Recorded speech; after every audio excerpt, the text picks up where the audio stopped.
Tùng tiểu nhiều yếm Giê-xu sẽ chiếu giáo nhé hoa. Thủ thìn hùng thêm chân bùa hai họ phiền tông ên.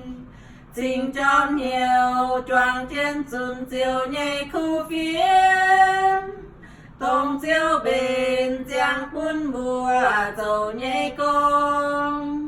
Tông nhiều phu su chiếu lùng đia miền chính thái thìn hùng. Tông tiểu nhiều yếm Giê-xu kén mãi hùng hết dâu.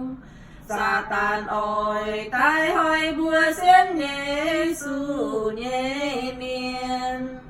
Lại chui đùa dầu nhau lộ bùa oi quân miên.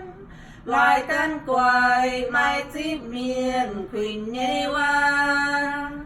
Cùng lò xiên phim sâu lại xây chạy gian nhé con bèn. Tông tiểu nhiều yếm Giê-xu ya ôi su cha can. Mai tàu can nhé giam hiền nhá chip miền khuyên bùa.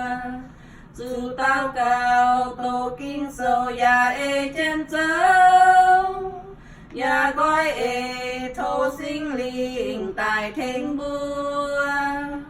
Lồng dòi bùn sinh linh dìa trên sinh hai tông tiểu nhiều.